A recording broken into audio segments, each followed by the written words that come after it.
Alain, propos d'un Normand. Culture d'esprit. Si j'avais à prononcer sur la culture d'esprit, je négligerais d'abord les nuances, et je mettrais l'accent sur un caractère assez visible qui distingue très bien la culture du savoir. On peut savoir beaucoup de vérités, et très bien pour la pratique, sans en bien connaître les preuves. Ainsi, un chimiste peut être fort savant s'il peut annoncer d'avance ce qui résultera de la combinaison de deux corps, dans telle ou telle condition. Mais il ne sera point cultivé en cela. Il sera cultivé autant qu'il aura trouvé lui-même, ou tout au moins retrouvé, les vérités qu'il sait. Et cela ne peut guère se faire naturellement et sincèrement que si ces vérités, si banales qu'elles soient, lui sont d'abord inconnues, c'est-à-dire s'il doute vraiment, s'il cherche vraiment. Car, lorsque l'on cherche la preuve de quelque chose que l'on connaît déjà comme assuré, la recherche est molle et trop facile. On ne s'y jette point tout entier. Voilà ce qui gâte l'esprit des enfants. On commence par leur dire que la terre tourne. Et, après cela, ils sont trop faciles sur l'épreuve. Et même, plus tard, lorsque, par scrupule, ils feindront de mettre la chose en doute, et de se la prouver à eux-mêmes, comme s'ils l'ignoraient, ils n'y mettront jamais la naïveté de celui qui ignore. Quand on sait une chose, on ne peut plus l'apprendre.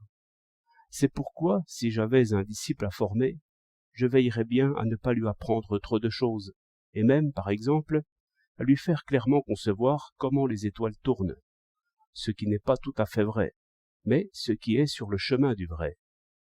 Car, dans ces premiers travaux, il s'agit moins d'éviter l'erreur que de former le jugement, en conduisant le disciple d'erreur en erreur, en le laissant, pour tout dire, se tromper comme il faut. Un Descartes était moins savant qu'un de nos physiciens de moyenne valeur, si vous avez égard au nombre des vérités que Descartes ignorait, et que l'autre connaît.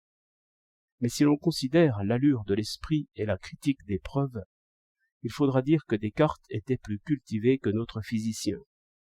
En ce sens, l'erreur de Descartes est de meilleure qualité que la vérité d'un pédant.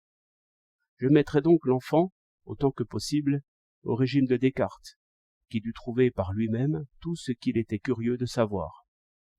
Il ne faut point alléguer ici qu'il est nécessaire aujourd'hui de savoir beaucoup. Il sera toujours temps d'aller vite, et cela ne sera pas difficile si l'on retarde les démarches de l'esprit au commencement.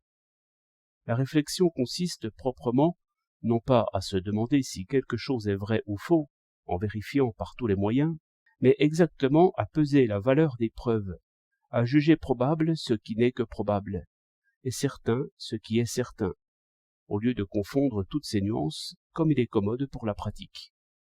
Et c'est peut-être pour cela que les problèmes d'esthétique et de morale cultivent mieux, quoiqu'on n'en trouve jamais des solutions incontestables, car on y apprend à douter, à tâtonner, à réfléchir enfin, et les sciences iraient à la même fin, si on les enseignait mieux. 13 juin 1911